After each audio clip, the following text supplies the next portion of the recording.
Bienvenue dans ce rendez-vous numéro 7 pour l'énéagramme Orenda. Donc aujourd'hui, on va faire évidemment des récapitulations et des approfondissements de toute cette magie qu'on peut retrouver dans les archétypes des personnalités et des chemins de croyances limitantes et des archétypes de schémas aussi qui peuvent nous amener à des états de souffrance ou à des états de latence. Et une fois qu'on va identifier tout ce qui nous caractérise ou tout ce qui nous a été transmis ou tout ce qui nous, voilà, tout ce qui nous a traversé, qui nous traverse peut-être encore, on peut donc s'en libérer et vraiment pouvoir mieux dialoguer avec soi-même et donc avec les autres. Donc encore une fois, on se retrouve face à cette étoile. J'espère qu'aujourd'hui, maintenant, elle est plus lisible pour vous et que vous êtes en capacité de la redessiner.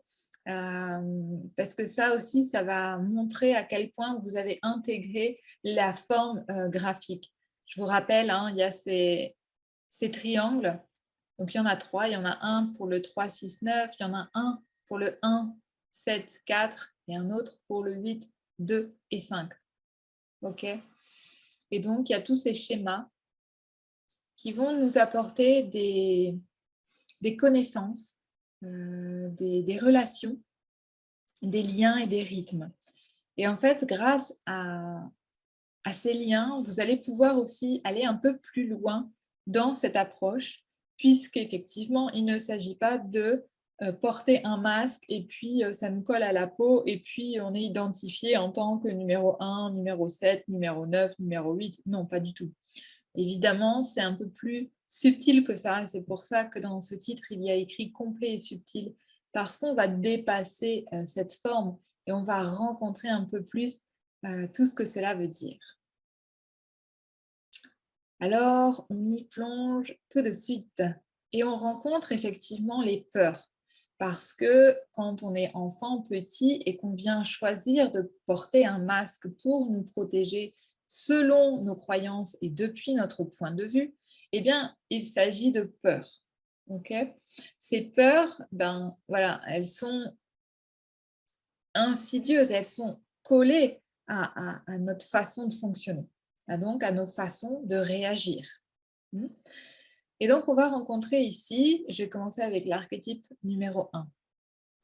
Sa peur de base, c'est d'être pris à défaut.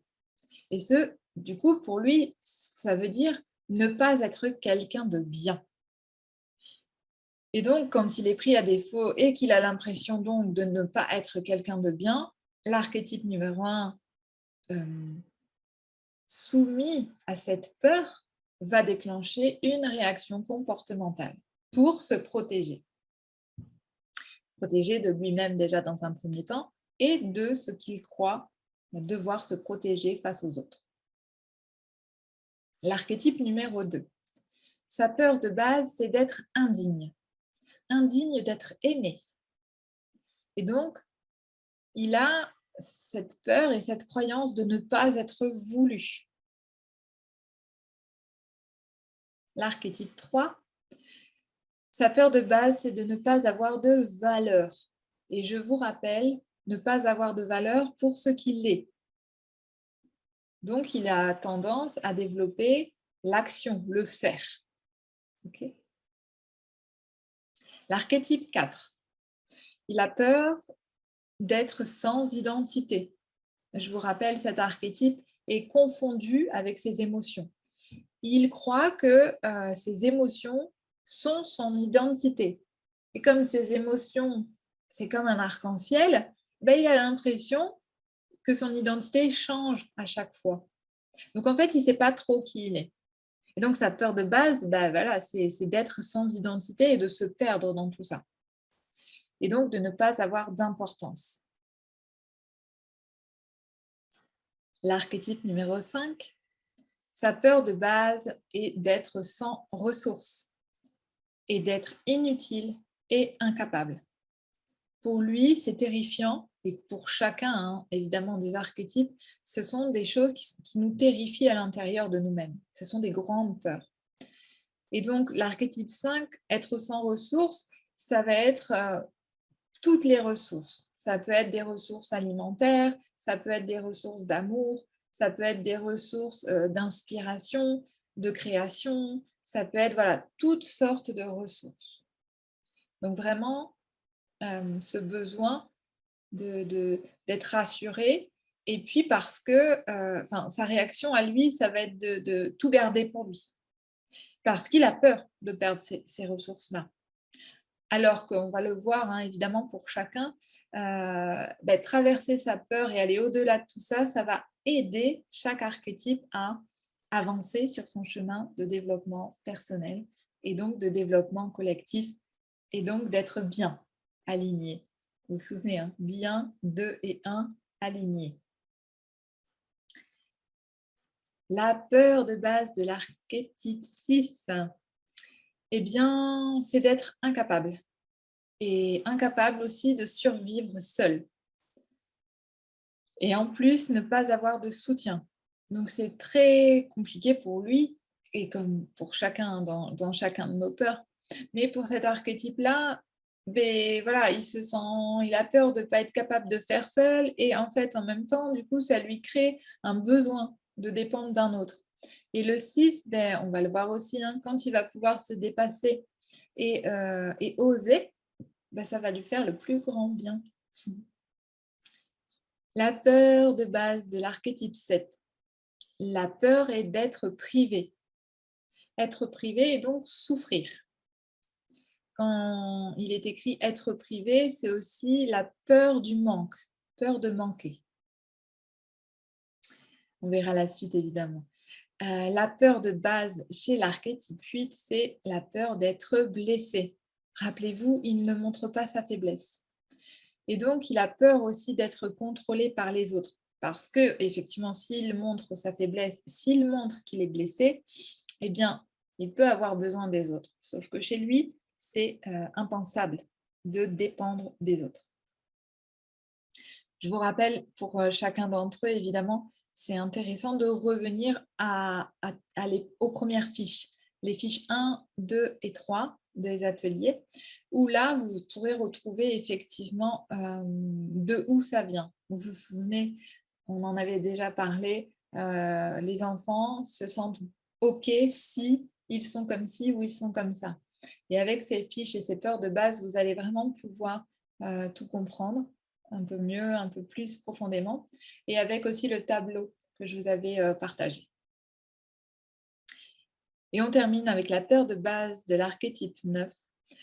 Sa peur est d'être séparé et d'être perdu. L'archétype 9, c'est quelqu'un qui est, vous savez, il fait partie du royaume où ils sont tendus entre l'intérieur et l'extérieur. Et donc, ils ne savent pas où être, s'ils sont trop à l'intérieur d'eux-mêmes ou trop à l'extérieur. Et donc, cette peur d'être séparés et perdus, c'est parce qu'en fait, ils font un avec le tout. Et donc, faire un avec le tout génère chez eux cette peur d'être perdu, de ne pas savoir trouver la limite. Vous vous rappelez, je vous en avais parlé, la limite de leur corps.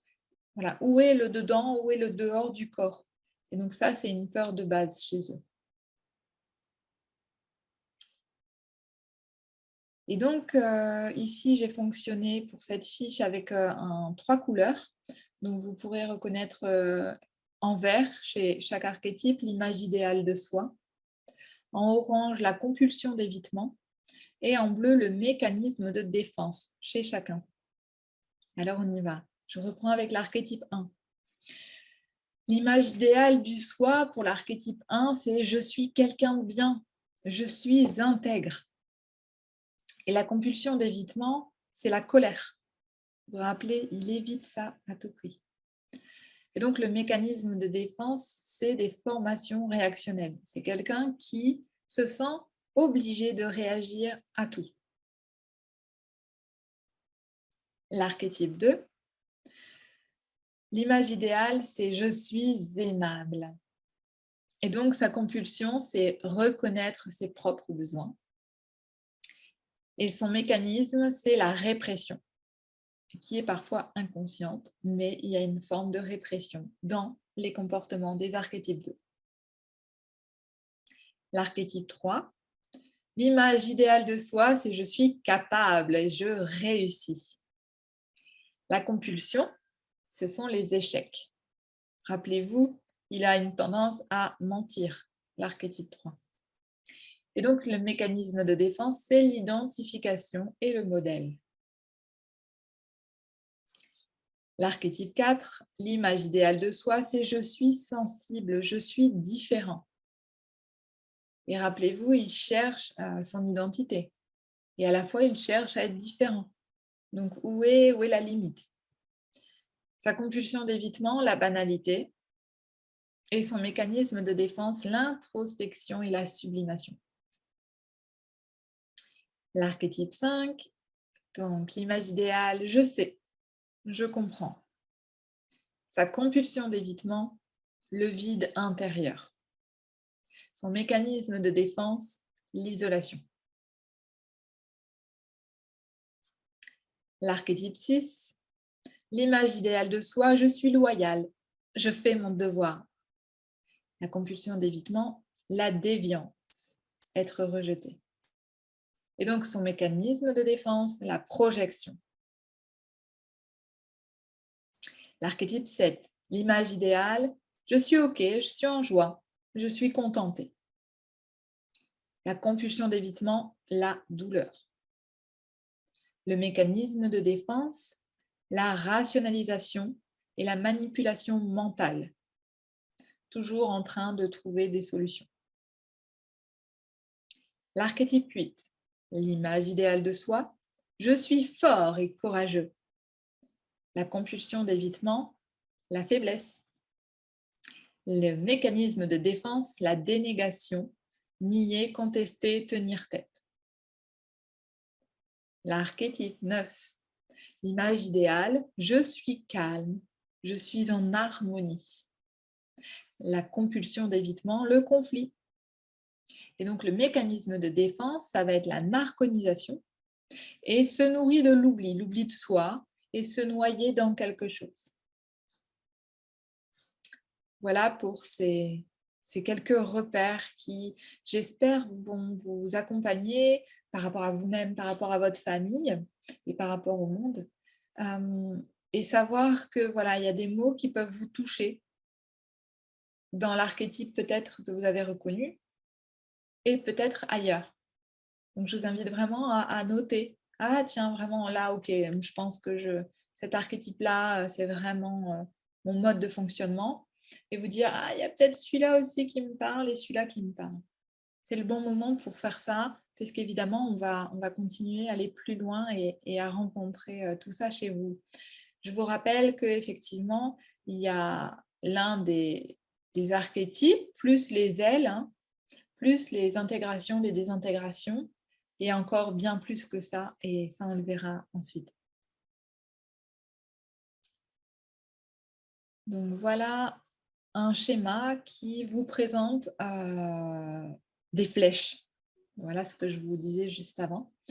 Et ces flèches, en fait, ici, sont présentées comme les flèches de désintégration. Mais pour moi, ma lecture et la lecture de la médecine Orenda, ce n'est pas si simple que ça. En tout cas, c'est une proposition de réflexion par rapport à cette thématique d'intégration et de désintégration. Okay. Maintenant, on verra aussi ensemble qu'il y a des sujets qui vont avoir tendance à vous faire réagir comme ceci et d'autres sujets qui vous feront réagir autrement. Et donc, voilà, à nous, à vous de pouvoir identifier tout cela. On va prendre un exemple. Donc, l'exemple de l'énéatype 9. Il a sa propre pathologie. Okay, et elle peut prendre les mauvaises habitudes aussi du 6 quand il ne va pas bien. Ça, c'est un schéma de base. On aurait tendance, en étant archétype 6, à prendre les mauvaises habitudes du 6. Mais que l'archétype 9, quand il prend les qualités du 3, eh bien, il s'éveille à sa vraie nature. Ça veut dire que l'archétype 3 peut l'aider à aller un peu plus loin. Et vous voyez bien ici le sens des flèches. Si on revient sur cet exemple de l'archétype 9, eh bien, s'il plonge dans l'archétype 6, il va prendre des mauvaises habitudes, mais s'il arrive à rebondir et à dépasser cette énergie pour aller chercher l'énergie de l'énéatype 3, eh bien, il va pouvoir venir nourrir l'être qu'il est à l'intérieur de lui-même et se développer. Ok. Donc, je vais prendre un exemple avec des adjectifs. L'archétype 9, il n'a pas du tout envie de sortir de sa coquille. Alors, je vais prendre un enfant. Le matin, pour se lever, c'est très difficile. Et donc, il préfère rester dans ses rêves. Eh bien, l'archétype 6 va l'éveiller et dire ah oui, mais si je suis loyale, hein, le 6, si je ne fais pas mon devoir, eh bien, ça ne va pas bien se passer parce que mes croyances, ok, ces croyances. Donc, eh ben ça va peut-être, l'énergie du 6 va peut-être l'aider à se lever. Ou à l'inverse, ah non, je suis loyale avec moi, je n'ai pas du tout envie de me lever. Donc, vous voyez, hein, les énergies, comment elles peuvent s'exprimer chez tel ou tel type de personnalité. Hein. Et donc, bien, voilà, dans ces énergies-là, imaginons celui qui a vraiment du mal à dépasser, eh bien, il peut aller se nourrir de l'énergie du 3 qui va dire bah, j'ai besoin de réussir. Hein. Il est dans le faire, l'énergie 3. Donc, dans le faire, il se met en action. Et donc, il vient réveiller l'archétype 9 qui, lui, est plutôt endormi. À peu près ça. Okay, ça reste des exemples. Hein. Donc, chaque énéatype possède une aile de préférence dans laquelle il peut fusionner pour compléter sa personnalité. Et on y revient toujours, hein, c'est le masque du théâtre. Donc, le 9, vous voyez, est-ce que j'en parle après? Voilà, j'en parle après. Les ailes sont les numéros de personnalité à droite et à gauche. Donc, si je reviens sur cet archétype numéro 9, il peut avoir une aile en 1 ou une aile en 8. J'espère que ça, c'est clair pour vous. Et ça vaut pour chacun. Enfin, c'est une proposition pour chacun. Donc, il a 2 ailes dans le royaume instinctif. Vous vous souvenez? Ici, on est dans un royaume instinctif. Ici, 7, 6, 5 dans le royaume mental. Et ici, 4, 3, 2 dans le royaume des apparences. Donc, l'archétype 9, il a une tendance à être dans l'instinctif ou dans l'instinctif. Okay, donc, ce qui donne des caractéristiques à chacun. Vous vous souvenez, on en avait déjà parlé. Et donc, voilà, s'il s'agissait d'un archétype 8, eh bien, il aurait eu les ailes de chaque côté également. Donc, ce qui montre aussi la complexité et la différence de tous les possibles, de tous les êtres humains qui sont sur cette planète.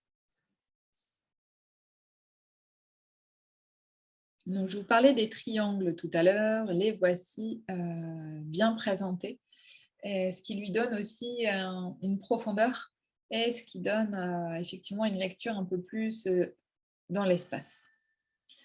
Donc, ce que je vous disais, le royaume instinctif, émotionnel et mental sont représentés par ces couleurs.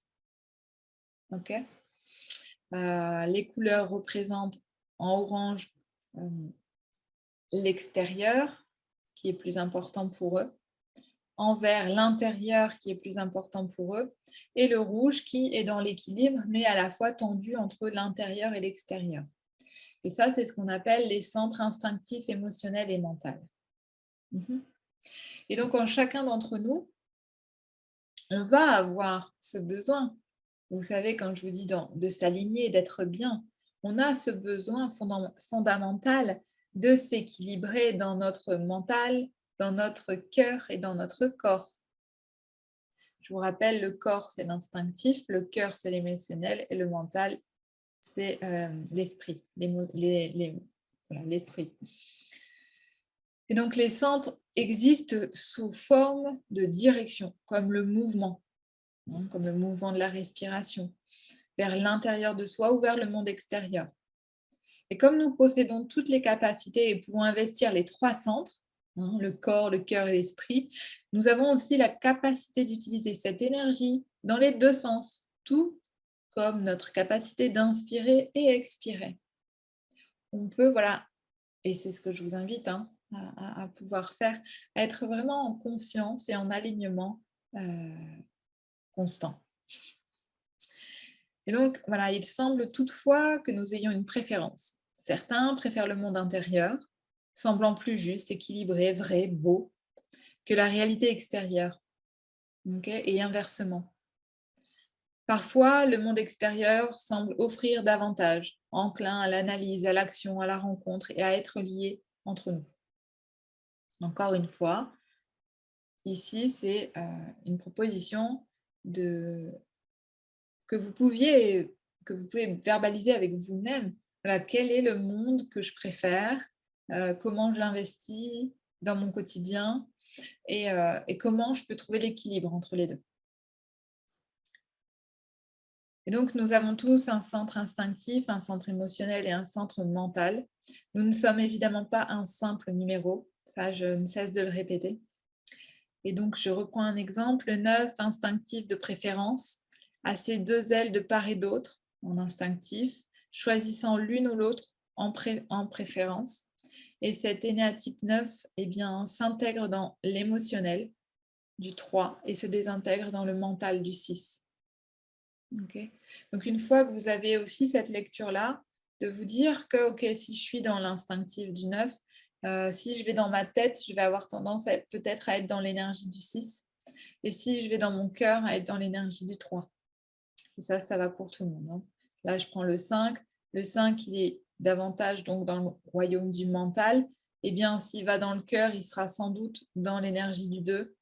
Et dans l'instinctif, dans l'énergie du 8. Et encore une fois, c'est qu'une proposition.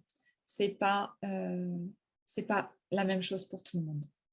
Donc ça, on le voit évidemment en rendez-vous individuel parce que c'est très important.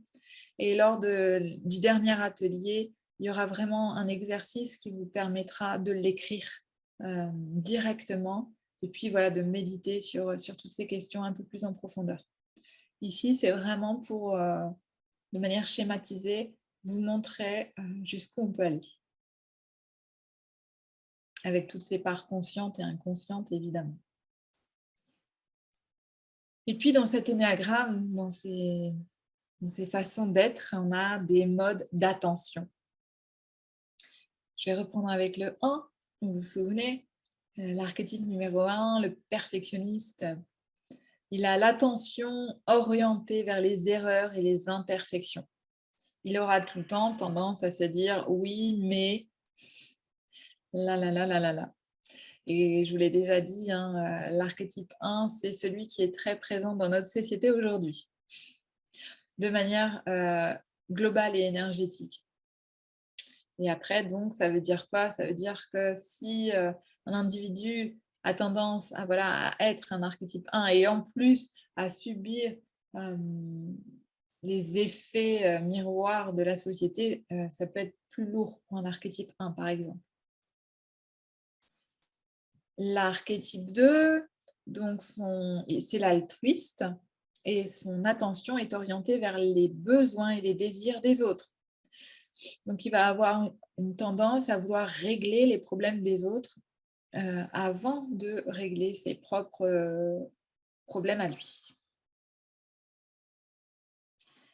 Le battant, l'archétype numéro 3, il a l'attention orientée vers les objectifs et les résultats. Vous savez, celui qui fait. Peut-être ce serait davantage nourrissant pour lui donc d'aller plus vers, pas les objectifs et les résultats, mais d'aller vers le chemin. Vous savez, comme on dit, un voyageur, ce n'est pas la destination qui est la plus révélatrice ou qui est la plus importante. En fait, c'est tout le chemin, toute la pérégrination, tout ce qui se passe entre le point A et le point B. C'est ça, en fait, la vie. C'est pas la finalité. Okay. C'est tout le cheminement. Donc, ça peut être là-dessus que les trois peuvent travailler et méditer. L'archétype numéro 4, donc on le nomme le créatif. Son attention est orientée vers le manque et donc en comparaison à un idéal perdu. Comme si il était jamais assez bien, comme si il avait jamais assez ce qu'il fallait. Vous savez, c'est comme le peintre qui fait son tableau, il n'arrive jamais à avoir le le bon bleu qu'il a envie d'avoir, ou le orange n'est pas satisfaisant à côté du bleu.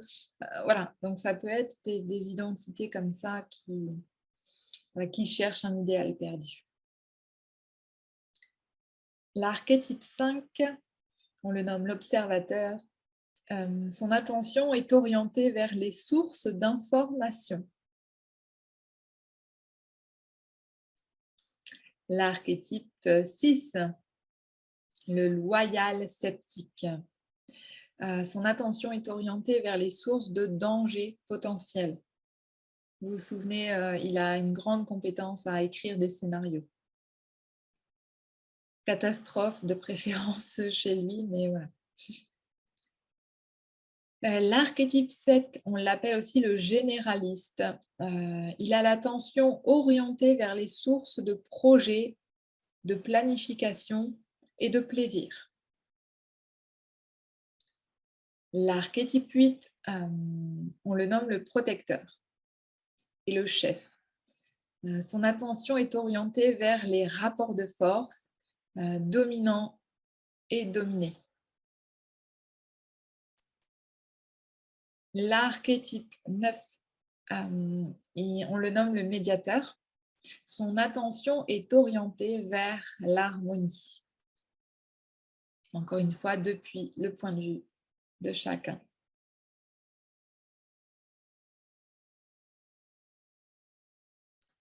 Ici, un petit tableau pour reprendre les compulsions et les forces pour chacun.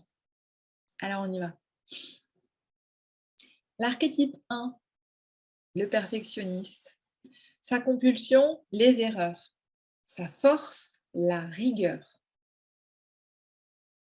L'altruiste, sa compulsion, reconnaître ses besoins. Sa force, l'amour. L'archétype 3, sa compulsion, chez le battant, sa compulsion, c'est l'échec. Et sa force, c'est l'efficacité. Parce qu'il fera tout pour réussir, rappelez-vous. L'énéatype 4, on le nomme le créatif. Sa compulsion, la banalité. Sa force, le sens du beau. L'archétype 5, l'observateur. Sa compulsion, ne pas savoir. Sa force, la connaissance. L'archétype 6, sa compulsion, la trahison. Sa force, l'acceptation. L'archétype 7, la compulsion, la souffrance. La force, la joie. L'archétype 8, compulsion, la faiblesse. La force, le courage. C'est pour ça que ça fait de lui un bon leader. L'archétype 9, diplomate. Sa compulsion, le conflit, et sa force, l'acceptation.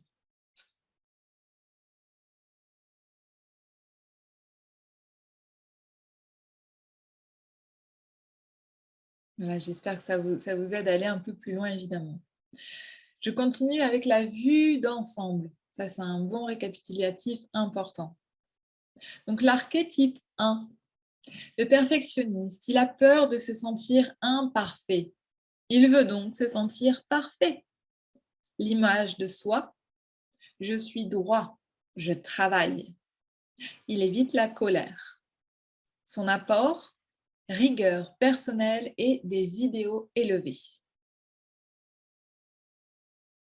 L'altruiste, le 2, peur de se sentir sans valeur, veut se sentir aidant. L'image de soi, j'aime, j'aide. Il évite de reconnaître ses propres besoins. L'apport, l'amour. L'archétype 3, le battant, peur de se sentir incapable de faire, veut se sentir capable de faire et être reconnu.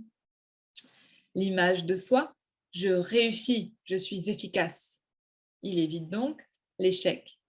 L'apport, la capacité à réaliser et à réussir. L'archétype 4, le tragico-romantique. Il a peur de se sentir décalé et en manque d'amour. Et il veut se sentir adéquat. Il veut être lui-même. L'image de soi, je suis différente, je suis sensible. Il évite donc ainsi la banalité. Son apport, sensible, authentique et créatif. L'archétype 5, l'expert observateur. Il a peur de ne pas exister. Il a peur de ses émotions et il a peur de divulguer son savoir. Il veut se sentir vivre, penser juste. L'image de soi, je suis, je comprends. Il évite le vide intérieur. L'apport, la connaissance et la précision. Le 6, le loyal sceptique. Il a peur de se sentir seul, sans soutien. Il veut se sentir en sécurité. L'image de soi, je suis loyal, je fais mon devoir. Il évite la déviance et il apporte la loyauté.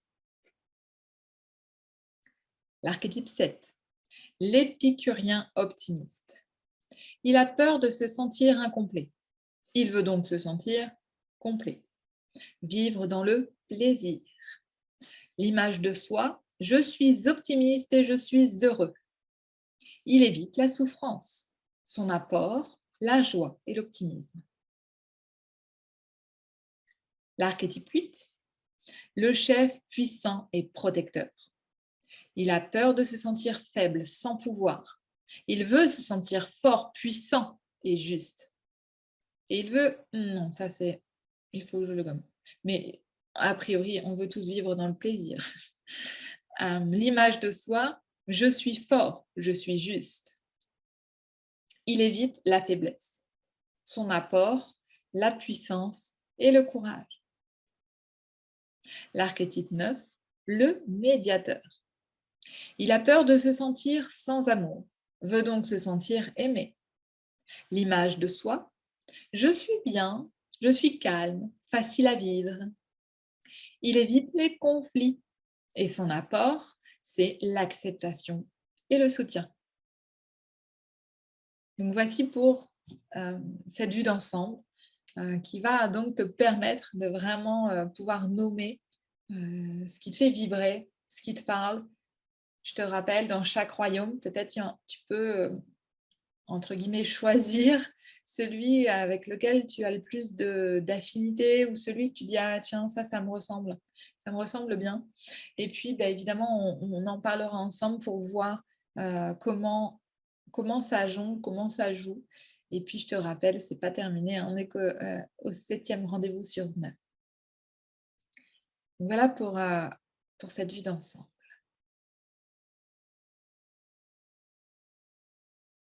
Voici le tableau de psychodynamie. Et donc, ce tableau est une synthèse des fonctionnements intérieurs des énéatypes. Donc ça, on a pu en parler déjà, et c'est vraiment quelque chose qui va tout regrouper. Donc, tu l'auras évidemment pour toi, ce tableau, parce qu'il est important, c'est une source nécessaire pour comprendre et cheminer. Maintenant, voilà, c'est vraiment des données qui sont en lien avec cet accompagnement. Donc, je t'invite à les garder pour toi. Pourquoi pas à les montrer à des proches, mais en tout cas, je vous rappelle qu'au début de cet accompagnement, il était fortement précisé, conseillé pour le respect de ce travail personnel pour chaque individu, de ne pas dire à quelqu'un oui, toi tu es tel numéro, toi tu es tel archétype, ouais, toi tu fonctionnes comme ça. Non, le but de cet outil est vraiment de faire un travail personnel sur soi. Et c'est un outil qui est très, très puissant. Donc, voilà, prenez soin de en partie, le garder pour vous et de le partager avec des gens de confiance. Voilà ce que je voulais vous dire, en tout cas à propos de ce tableau de psychodynamie. Parce que ce sont voilà, des sources de connaissances très, très puissantes. Et donc, grâce à ce tableau, bah voilà, tu vas pouvoir encore une fois plonger sur voilà, quelles sont les peurs de base, Quelles sont voilà, les images idéales, les compulsions d'évitement, les mécanismes de défense, ce qui se passe à l'intérieur, donc dans l'émotion, reconnue comme passion, et dans le mental comme fixation. Et puis voilà, les orientations. Pourquoi on a cette tendance à agir comme ça? Et avec ce tableau, eh bien voilà, tu pourras encore une fois avoir des lectures croisées et y replonger à chaque fois un peu plus. Je te rappelle que j'ai mis les couleurs pour les royaumes pour que tu puisses te repérer facilement.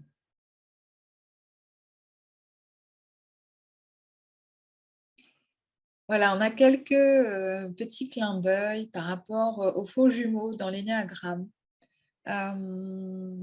Et il y en a un petit peu, oui, c'est vrai, je dirais, pas dans tous les sens, mais par exemple, ce qui vient souvent à l'esprit quand j'accompagne les gens, c'est oui, l'archétype 7, bon, ben voilà, à un moment, on dit qu'il est gourmand. Et en fait, effectivement, les autres archétypes peuvent être gourmands aussi. Ok. Et donc, parfois, bah, ça peut créer des faux jumeaux. Mais je vous invite à aller chercher la source. Et en retrouvant la source du pourquoi, par exemple, l'archétype 7 est gourmand, eh ben, en fait, on se rendra compte que bien, la problématique, elle est plus importante pour un archétype 7 que pour un autre archétype.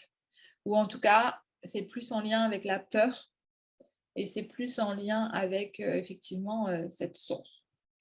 Donc, je vous rappelle l'archétype 7, par exemple, la peur du manque et donc la gourmandise de manger, remplir les placards, lire beaucoup, accumuler. Eh ben, chez un archétype 7, ça vient de sa peur de base.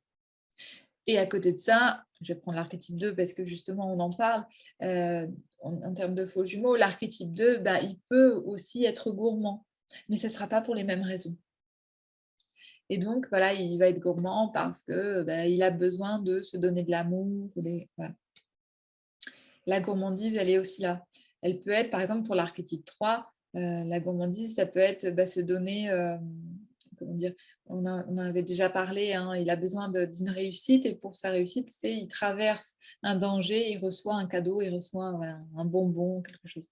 Donc, bien retrouver où se situe la source de chacun, enfin, en tout cas des réflexions et des comportements réactionnels. Donc voilà, ces faux jumeaux, on peut avoir du mal au début peut-être à se dire, donc ça c'est pour vous hein, aussi que ça sert, c'est quand vous avez encore des doutes entre vos moyens de réagir, est-ce que je suis plutôt un 7 ou est-ce que je suis plutôt un 2 ça peut venir là en fait. On peut aussi, c'est pas écrit, mais le 7 et le 3 par exemple, ils peuvent avoir des similitudes. Le 6 et le 1, le 5 et le 4, le 8 et le 3. Mais encore une fois, avec l'exercice que je vous propose de vraiment regarder où sont vos affinités, vous verrez qu'il y aura des logiques, des compréhensions qui vont se faire toutes seules à un moment, et en tout cas à la fin, si ce n'est pas déjà fait d'ailleurs. Alors voici ici les structures de l'énéagramme. Donc je vous propose ces visuels. Donc là, vous voyez, on a voilà, la structure globale ici, l'explication, et ensuite on va voir chaque énéagramme. Donc à droite, vous avez l'énéagramme 1. Et ici, vous avez l'explication de la base de cette forme géométrique pour chacun.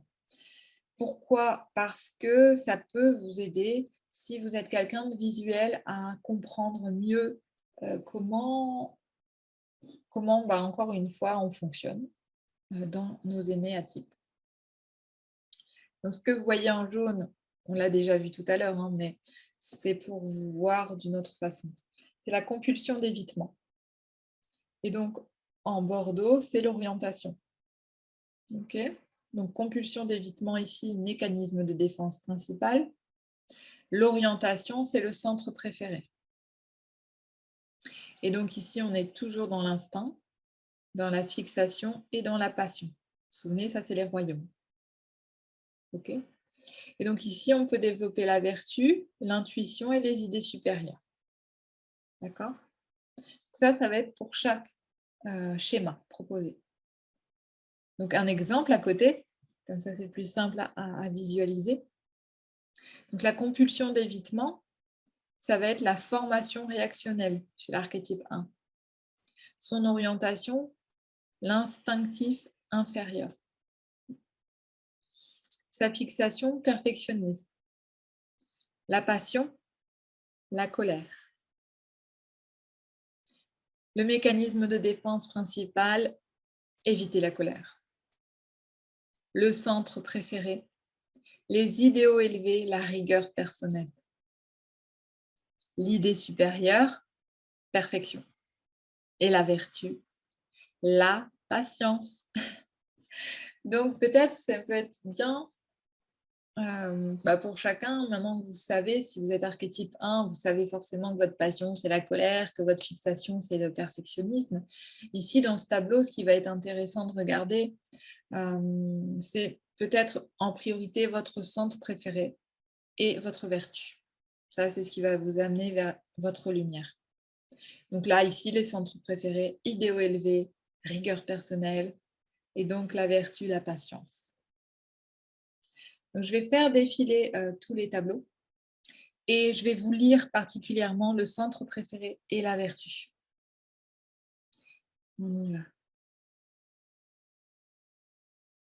L'archétype 2. Donc, le centre préféré, c'est l'amour et l'aide. Et la vertu, c'est l'humilité. L'archétype 3. Donc, réaliser et réussir. Sa vertu, la vérité.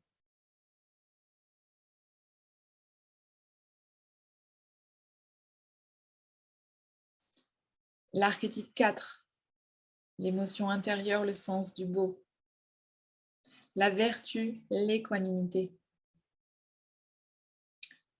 L'énéa 5. Le mental intérieur et la connaissance de précision. La vertu, le désintéressement.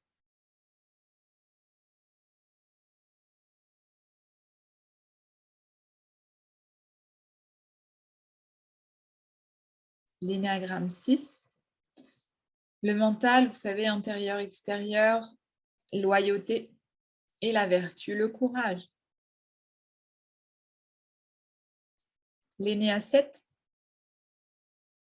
Le mental vers l'intérieur, avec la joie et l'optimisme, et la vertu, la tempérance.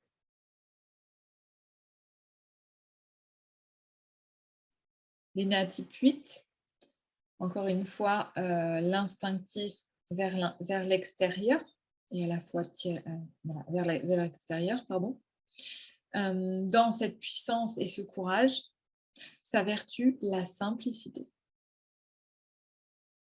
Et l'archétype 9, donc instinctif tiré entre l'intérieur et l'extérieur, lui dans l'acceptation et le soutien, sa vertu, l'activité.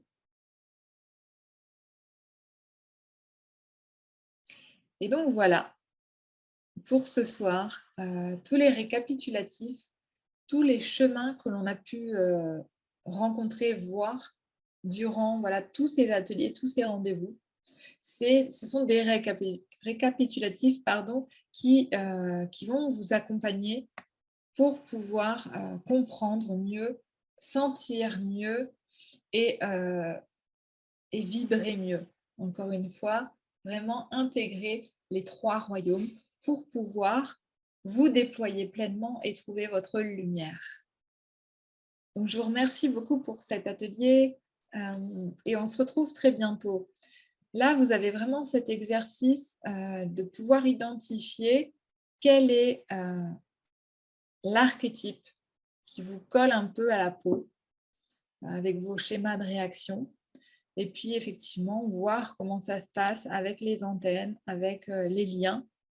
Voir quels sont, peut-être nommer un ordre pour vous dire, bah tiens, j'ai une tendance à être comme ça, comme ça, comme ça. Et puis, évidemment, au prochain atelier et au dernier atelier, on ira encore plus loin Et là, ça vous permettra vraiment de trouver les clés de vos vertus pour pouvoir vous libérer pleinement de vos schémas de souffrance, de vos habitudes comportementales qui ne vous nourrissent plus, qui ne vous nourrissent pas, pour pouvoir encore une fois aller vers votre lumière. Donc à la fin de cet atelier, je vous invite à faire, comme d'habitude, 21 gratitudes. Alors ce soir ou maintenant, faites ce qui est mieux pour vous, mais ce sont des exercices qui sont très puissants et qui vont quelque part, sous une certaine forme, reprogrammer vos cellules à l'intérieur. Donc je vous dis à bientôt et bonne écriture à vous et bonne exploration. À bientôt.